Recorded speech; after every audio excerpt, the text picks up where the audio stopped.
The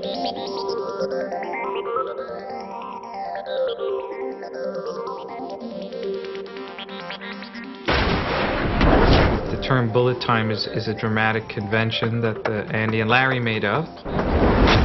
Bullet time is basically a mind over matrix moment where we detach the time and space of the subject from the camera. You always know that you're doing something that is groundbreaking. If someone asks something that you go, maybe. You know, a lot of people in the visual effects industry, early on when they knew what we were doing for Matrix, thought we were crazy.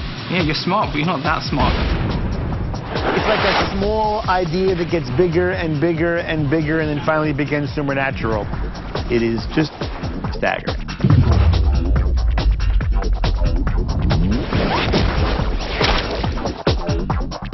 Where we were in the mid-90s was attempting to create the illusion that a camera could move at subsonic speeds, a virtual-looking camera that had to be done in a very physically laborious way.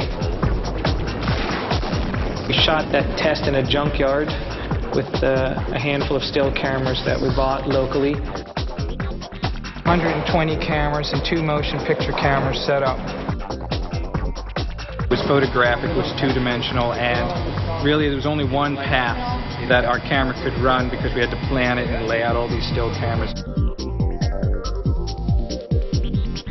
From that point, we have found ourselves making what we call today virtual cinema and virtual cinematography, which is where the camera is detached in its time and space from the subjects. Still bullet time, and we move in and out of amazing moments, but the methods that we're using are completely different. Virtual cinematography is a phrase that John coined. It's using real live photography elements, whether it be stills photographs or a piece of motion picture footage or high-def photography, and manipulating it inside a computer to be able to repurpose it and reformat it so you can see it from different angles, different camera speeds. It's kind of a digitization of the real world that then allows you to have a virtual camera that can fly anywhere in that scene. The possibilities for slowing down the motion, speeding up the motion, and basically like throwing the camera wherever you want. It allows you to move the camera in ways that a real camera would by no means be able to move. So it escalates way beyond the first experiments in bullet time, because we really could get any angle on this action now. Infinite camera perspectives are available. A little shorter on the wings part, because it's really the briefest part of it, and a little longer on the virtual human process is a combination of the motion capture and universal capture. You're in the air, and here comes the flame, and in the back, you feel? The real thing that we were very, very scared with at the beginning was how could you produce a rendition of your principal actors at a realistic enough level that you don't create a loss of belief from the audience. What we decided to do was build something that was based on analyzing a real performance. Nothing will surpass the qualities that a random performance could give you from a real actor, real person. We pretty much settled on the faces would be the hardest thing to recreate. We decided to build this system, which we call Universal Capture System, which consists of 6 high-definition cameras and arranged around that actor's face. If you filmed a real actor with film cameras or digital cameras, as it turned out to be, from enough angles, and were able to write some very clever sort of machine vision processing algorithms, you'll actually be able to produce a very realistic digitization of one of our actors. And from that source material, we derive all moving dimensional models with all the texture associated with the face.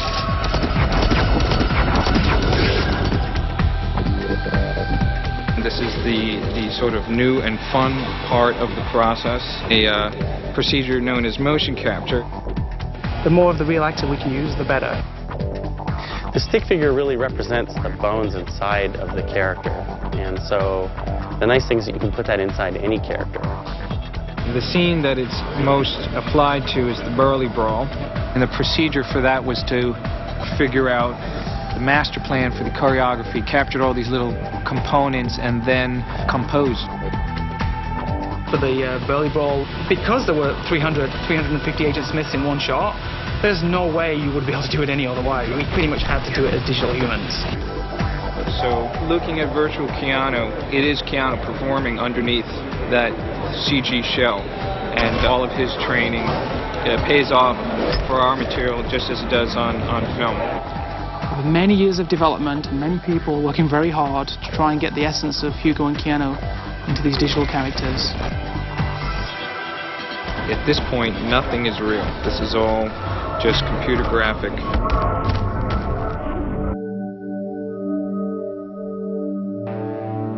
The backgrounds and the original bullet time stuff were done through a technique called image-based rendering, where we took still photographs of the sets that Owen Paterson built or some of the live-action environments, and we're able to reconstruct dimensionally what them sets were, so that we could then, inside the computer, produce a virtual fly-through. What this means is we take photographs and we project them onto geometry, which allows us to create 3D environments. It's possible for somebody to build a set, like Owen Paterson, to design and build a set, and we can go and photograph it and recreate it exactly inside the computer. So we can pretty much match Bill's lighting and Bill's photographic look. That really is the essence of virtual cinematography.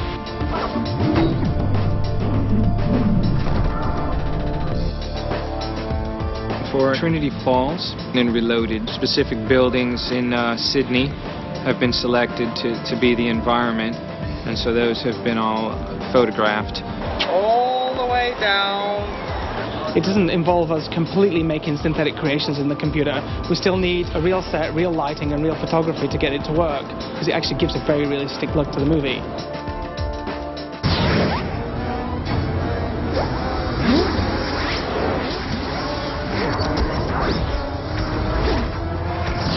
It's amazing what you got to do just to get the rudimentary components as a starting place, the canvas, to put the other elements on.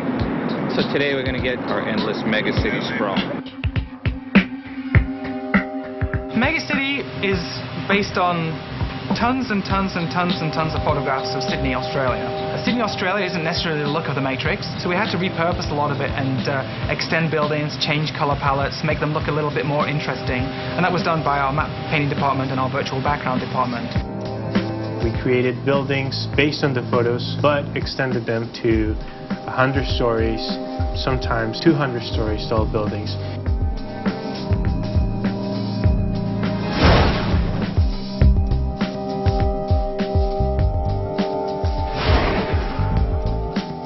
We see Megacity at its grandest in the Superfly.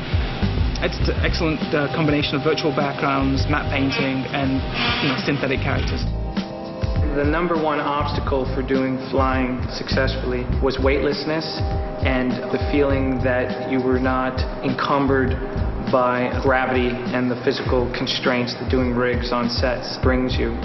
So we had a blue screen shoot that involved special rigs, and then at the same time we begun animation of the other superhero human flying shots. A lot of things that we're doing is taking a lot of wire stunts and making them look like they're not on wires. Kind of like digital wire removal in CG world. And also stuff that's like impossible to capture, we would just go in and hand animate it. With hand animation, it was getting a much more fluid look. Really gets a performance that you can nail down to the millimeter. In the Superfly, 70% of the rain that you see is synthetic computer-generated rain. Integrating computer graphic rain with real rain and different layers deep of both.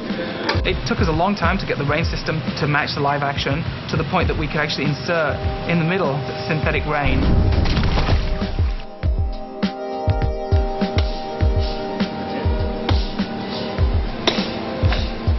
The wet look for the characters was quite a challenge. Our cloth department not only excelled at producing a really kick-ass looking dynamic for wet clothing for Neo and Smith, but also were able to produce really excellent looking water spray that every time they fight or hit each other, spray goes flying off. A lot of technology being arrayed to basically understand the water, how it really works in the real world, and then how to stylize it. How about really hard? Action!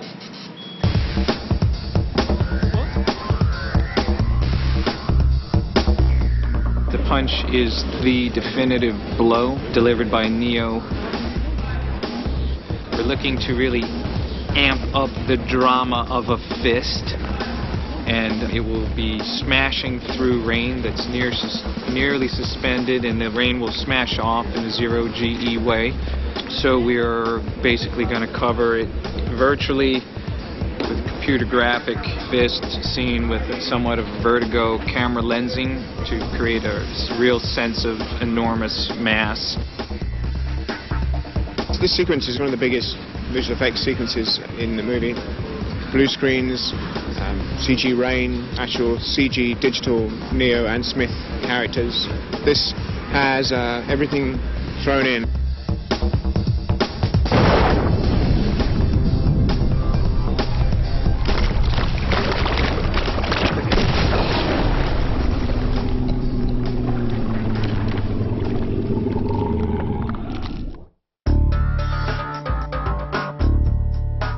It's just a logical extension of the whole notion of CGI. Larry and Eddie will take risks. They kind of pushed us into reaching them extra limits. It's not a question that you may want to do it or you can't do it, you have to do it. Filmmaking in general has now this new tool, which I believe allows directors and writers and cinematographers to transcend all of the physical boundaries that are placed upon us by shooting here in the everyday world. It liberates the filmmaker in ways that they never have been before.